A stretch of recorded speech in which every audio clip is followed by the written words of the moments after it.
en el libro de los Romanos, el capítulo 8, y vamos a leer de allí 2 versículos, aunque tal vez sencillamente meditemos en una pequeña frase de estos 2 versículos.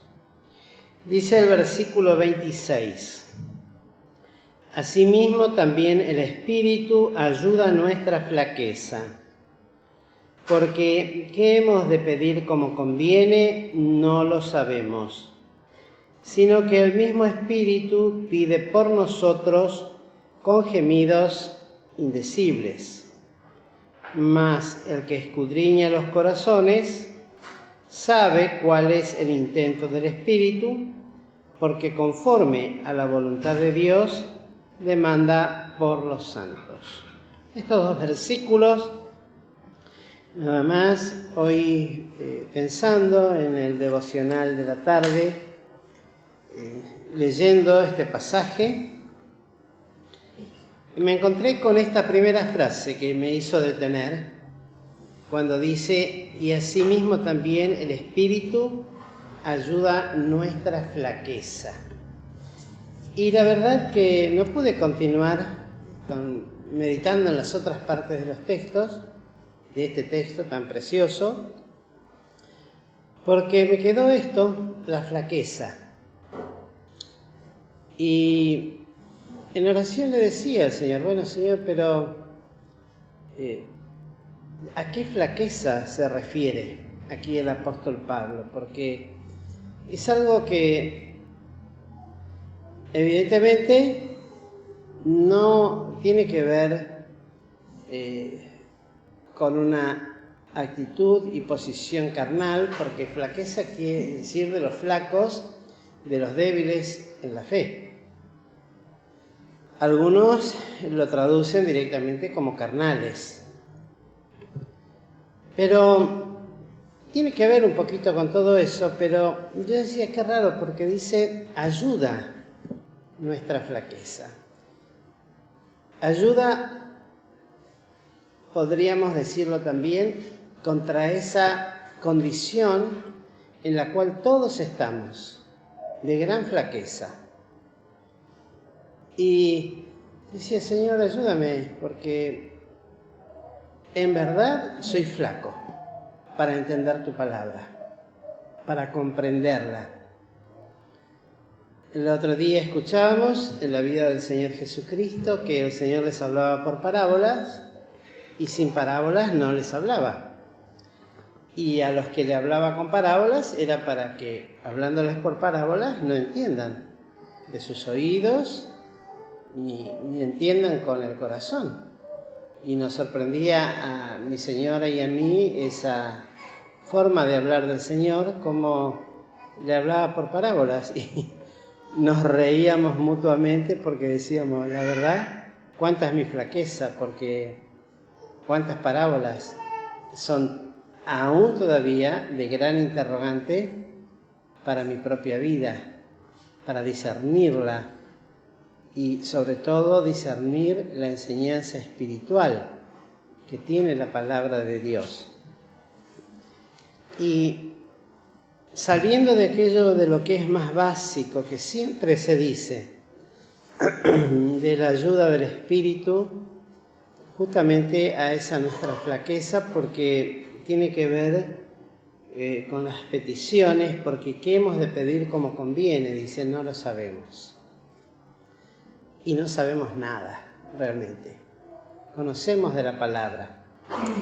Y sencillamente busqué 3 ejemplos de que en la palabra de Dios entiendo que nos hablan de esa flaqueza, porque a la vez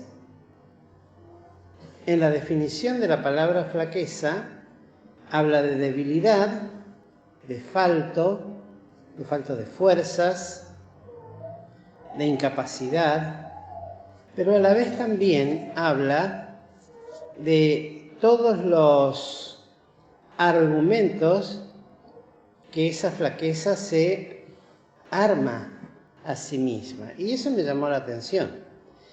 Y el primer versículo que vamos a ver, para comparar nada más Está ahí en el mismo, en Romanos, capítulo 15,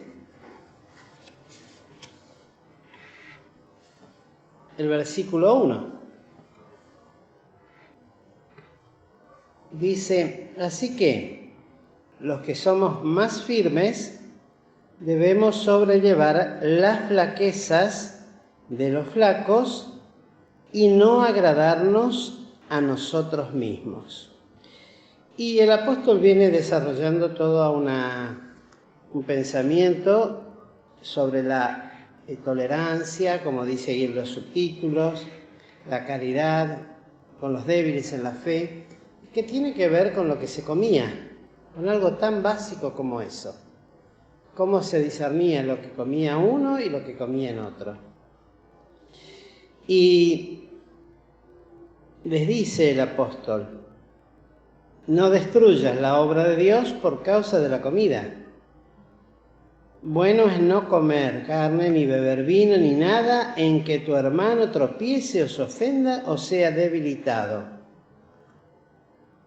Y comenzaba este capítulo diciendo, recibid al flaco en la fe, pero no para contiendas de disputas. No para contiendas de disputas. Quiere decir que esa flaqueza que después habla o venía hablando, es esa flaqueza o debilidad pequeña que tenemos, de esa pequeña fe que en realidad tenemos. No se refiere a carnalidades groseras, como también lo desarrolla en otras partes de este libro y aún también en otros libros, sino a esa fe tan pequeña que tenemos muchas veces, pero que a nuestro parecer nos parece que es tan grande. Y ese es el engaño. Esa flaqueza que se arma de toda una serie de argumentos y posiciones que a veces puede ser como esta, algo tan cotidiano, tan trivial como es la comida, y que hasta el día de hoy existe gente, hermanos en Cristo, que se escandalizan por lo que come uno o por lo que bebe otro. Entonces, una vez le preguntaba al pastor Martín Nuin, le digo, pero ¿quién es el flaco en la fe? Me decía, ¿el que come o el que no come? ¿Quién es el flaco en la fe? Bueno, es para pensarlo.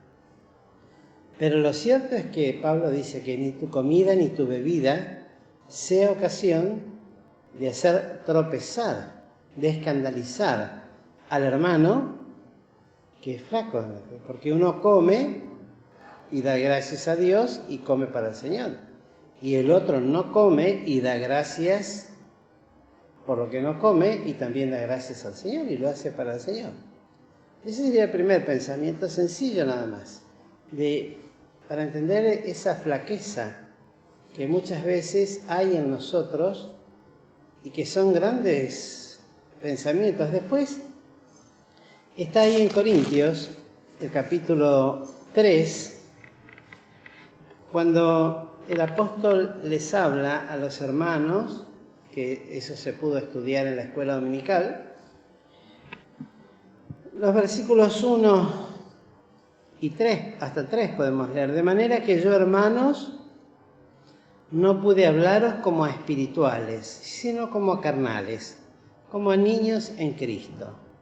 Os di a beber leche y no vianda, porque aún no podíais ni aún podéis ahora, porque todavía sois carnales, pues habiendo entre vosotros celos y contiendas y disensiones, ¿no sois carnales y andáis como hombres? Qué fe pequeña, porque se desarrolló ampliamente este punto claramente, y aún los que decían ser de Cristo eran los peores. Porque alguno dirá, bueno, yo soy de Cristo, y parece un pensamiento que está por encima de aquel que decía yo soy de Pablo, yo soy de Apolos, yo me identifico con la forma de este o con el pensamiento de aquel, y algunos que decían yo soy de Cristo. Y nuestro hermano me acuerdo clarito que dijo, no, si me equivoco me corregís. De los peores eran los que decían ser de Cristo, que parece que fuera el pensamiento más claro, porque todo, en definitiva, hablaba de la misma carnalidad. En unos como en otros, en esa flaqueza que hay en nosotros y que se argumenta de esta manera. Ustedes fíjense que acá no estamos hablando de pecados carnales, de pecados groseros, de lo que uno puede llegar a entender, sino de posiciones dentro del Evangelio. En el capítulo anterior sí habla del hombre animal, que directamente no percibe las cosas que son del Espíritu. Pero acá ya está hablando de creyentes, y de los niños que eran, y los débiles, y de la flaqueza que había en ellos. Y el tercer caso está aquí en Mateo 20.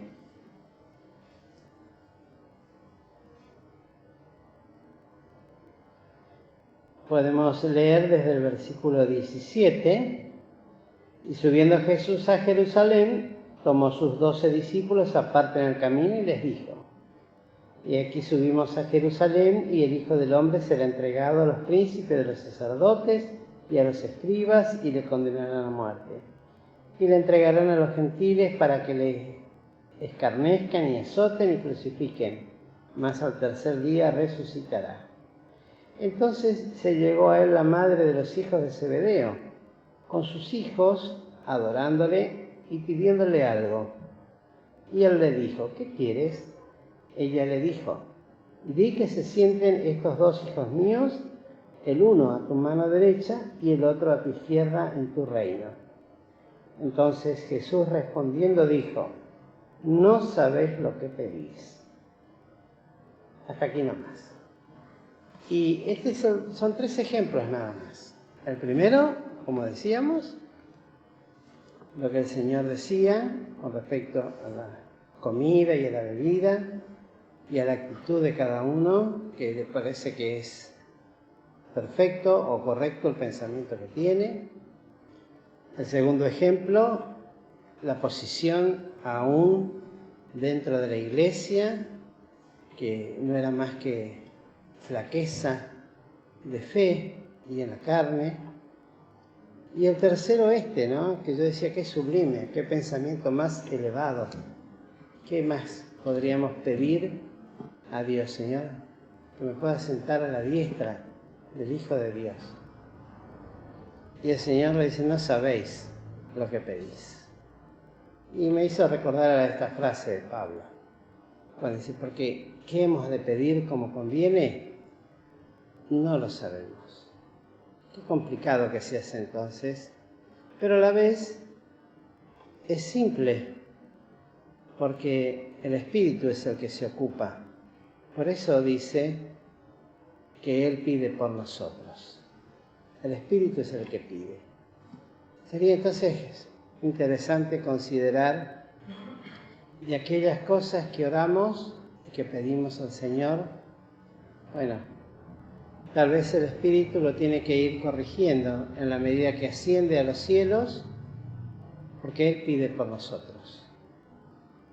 Por nosotros y aún por lo que estamos pidiendo, para corregirlo, porque no es correcto, porque tal vez no son cosas groseras o no sean cosas raras o demasiado sublimes como esta.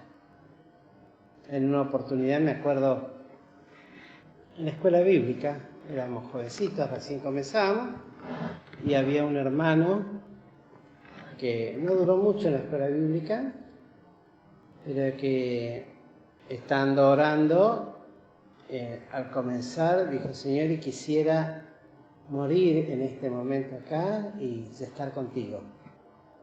Estaba en la escuela bíblica, ¿no? Moriría en este momento para estar contigo. Y por supuesto eso no le gustó mucho al que estaba al frente de la actividad. Le pareció una oración desubicada, ¿no?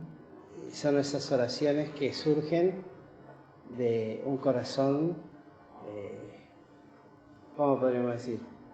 Entusiasmado, demasiado sublime, ¿no? Pero uno podrá decir, bueno, pero cada uno pide a Dios de acuerdo a lo que sea, pero ¿cuánto cuidado tenemos que tener en las oraciones?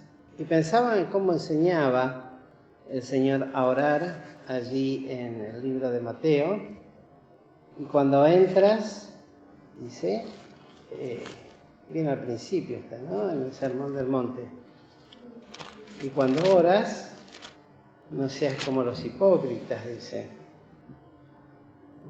Éntrate en tu cámara y cerrada tu puerta, ora a tu Padre que está en secreto. Y tu Padre que ve en secreto te recompensará en público. Y orando no seáis prolijos, como los gentiles, que piensan que por su parlería serán oídos. No os hagáis pues semejantes a ellos, porque vuestro Padre sabe de qué cosas tenéis necesidad antes que vosotros le pidáis. ¿Qué cosa, no? El Espíritu pide por nosotros con gemidos indecibles. Nuestro Padre sabe de qué cosas tenemos necesidad antes que nosotros le pidamos. Y así lo revela Cristo en muchas oportunidades. Qué importante es entonces aprender a orar en el Espíritu y con esa sencillez. Por eso decía, a veces es tan complicado, ¿no? Y por otro lado es tan sencillo. A veces esas oraciones más sencillas, más simples, con palabras torpes, pues el que escudriña los corazones sabe cuál es el intento del Espíritu para con nosotros. Así dice luego el apóstol. Y porque yo decía, bueno, si dejo con esto, nos queda la idea de que, bueno, entonces, ¿quién puede orar? Nadie puede orar. Y sin embargo el Señor dice, cuando oras, éntrate, cierra tu puerta, ora a tu Padre que ve en secreto. Íntima y profunda comunión, sencilla también. Y cuando oras no seas prolijo. ¿Por qué esa prolijidad de orar delante de Dios con tanta meticulosidad de las palabras? Ora a tu Padre, dice, ¿no? Que piensan que por su parlería serán oídos. En la sencillez de un niño, con la sencillez con que un niño puede pedir a su padre las cosas, así tenemos que orar. Tener cuidado, sí, de siempre depender del Espíritu para orar, porque Él es el que pide por nosotros, por los peligros que hay en nuestra vida, por las cosas por tanta flaqueza que hay en nuestra vida. Pero en esa sencillez también está el poder orar a Dios en lo íntimo, en lo secreto, del cuarto secreto del corazón, pero también a veces cuando nos toca orar con otros hermanos, sencillos, sabiendo que de eso es lo que se agrada el Señor. Que el Señor pues nos bendiga, queridos hermanos, y nos ayude a orar también con este entendimiento y con esta sabiduría que es de Dios. Que el Señor pues nos bendiga, queridos hermanos.